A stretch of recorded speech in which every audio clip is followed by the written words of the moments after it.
At long last, Cyberpunk 2077 is finally almost upon us. CD Projekt RED's long-awaited RPG is out in less than a week, and the millions who have been counting down to its launch for the past few months and years are going to continue to do that right until the very last second. In this video, we're going to take a look at some of the recent details that were revealed by CDPR that will be important if you plan to pick up this game. Ray tracing on AMD cards.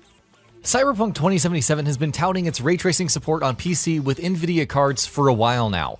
We recently got to check it out in action as well. And the game's recently updated PC specs revealed that those who want to play with ray tracing enabled will only be able to do so with certain NVIDIA GPUs. Of course, that has left many questioning what the situation is with AMD cards.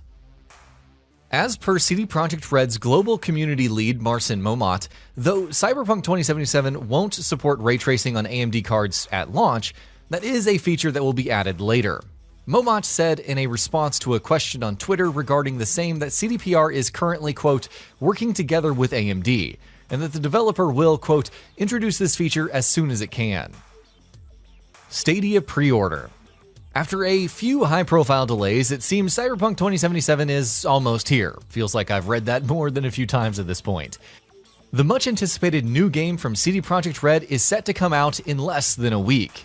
And one of the many platforms it'll be launching on is Google's streaming service, Stadia. Originally, it was going to release later, but was moved up to release alongside the other versions. Now, if you want Cyberpunk 2077 in Stadia, you can get a bonus.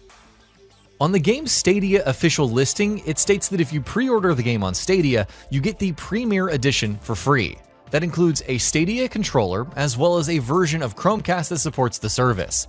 While you don't need these to play the Stadia version of the game, it'll give you another option of where you want to. It's not too bad of a deal. Global preload and unlock timings detailed.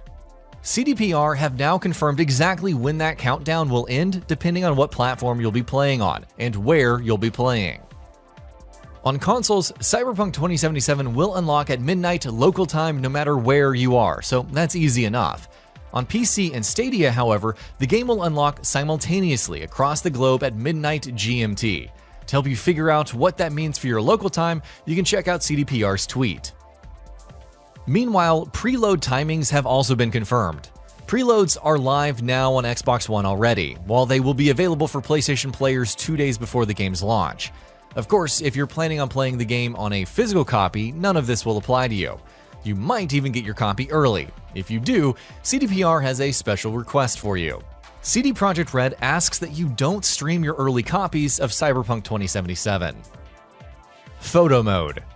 In a newly released trailer, CDPR have detailed what exactly players can expect from the game's photo mode.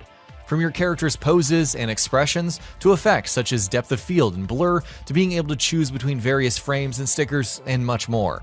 It certainly seems like the photo mode boasts an impressive toolset. Cross-gen save transfers. CD Projekt RED have explained how cross-gen save transfers will work on both the PS5 and the Xbox Series X and S, for those who want to bring over saves if they first begin their playthrough on the PS4 or Xbox One respectively. On the PS5, you can either upload your save to the cloud if you have a PlayStation Plus subscription, do a data transfer across consoles via LAN or Wi-Fi, or use a storage device.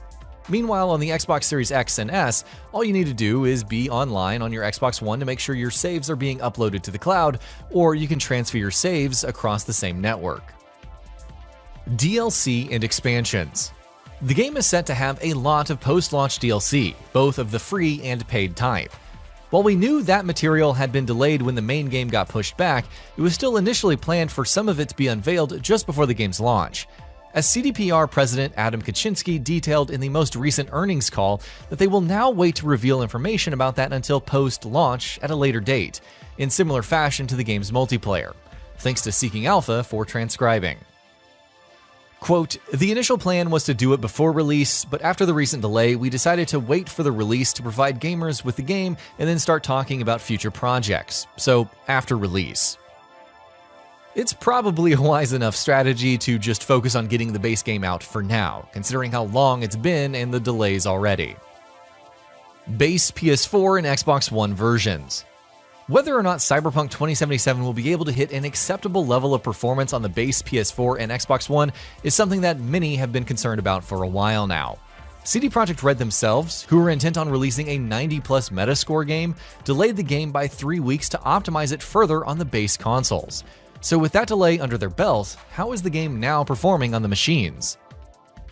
CD Projekt RED CEO Adam Kaczynski recently spoke about the same during the company's recent quarterly investors call, and said that those 3 additional weeks have helped the developer get the game to a better level of performance on the base machines. Quote, "I mean, PS5 is great, PS4 is still very good," he said via Seeking Alpha. Quote, "I mean, we had those extra 3 weeks and we achieved a lot within this final stretch, so we believe that the game is performing great on every platform." It's worth noting that even though we have seen Cyberpunk 2077 running on an Xbox One X and on a PS4 Pro, we haven't seen any gameplay yet on the base machines. Kaczynski, however, says that the game performs, quote, "surprisingly good on those 2 machines for a game of its size." Quote, "Of course, a bit lower than on pros, but surprisingly good, I would say, for such a huge world," Kaczynski said about Cyberpunk 2077's performance on base consoles. Quote, "So, a bit lower but very good. That's the answer." Multiplayer. Though multiplayer is still a ways off from release, Kaczynski did confirm in the post-Q3 earnings call, transcript via Seeking Alpha, that there may be some kind of update in Q1 2021. He also noted that it wasn't considered a, quote, "mode" per se, but more like a, quote, "standalone product" that has ties to the single player. Quote, "So first, we don't call it modes. It's a separate, dedicated production, a big production, and we think about it as a standalone product. Obviously, it's not entirely standalone as it comes from the universe of Cyberpunk and is very much related to the concept of single-player Cyberpunk I came up with." Quote, "But from our perspective, it is another independent production and independent team of people working on it. And I said already we are not focusing right now on talking too much about other future products that are to be released after Cyberpunk, so please be with us in the first quarter of next year when we plan to share some strategy updates, and I believe Cyberpunk multiplayer will be possible." Bugs. Answering in the post-Q3 earnings call, transcript via Seeking Alpha, Kaczynski said, quote, "So in terms of bugs, we are all aware of them. Of course, such a big game can't just be bug-free. That's kind of obvious, but we believe that the level will be low as to let gamers not see them. Unfortunately, some bugs extended previous were caused by some general features, and many of them are already fixed. So what gamers will get will be different. What we viewers will get in this final review is better than what previewers got." Emotional quest lines. Some may prefer an edgier, almost antagonistic version of V, and that's fine, but certain quests will certainly pull at their heartstrings, making it that much tougher to be a jerk. We won't go into much detail, hit up the podcast to learn more, but game designer Paul Kapala did tease a few things. On Twitter, Kapala said that, quote, "I just completed a certain quest in #Cyberpunk 2077, and while I don't usually get emotional playing games, I had to pause and take a breather after this one. Our quest designers and writers created an insanely good experience." When asked if it was on the same level as the Bloody Baron questline in The Witcher 3 Wild Hunt, Kapala replied that it was, quote, "similar, more personal, and that it, quote, needs to be experienced." And that about does it for this video. If you enjoyed what you watched and want to see more, you can always hit that subscribe button and turn on the bell icon next to it. That way you will never miss any of our videos.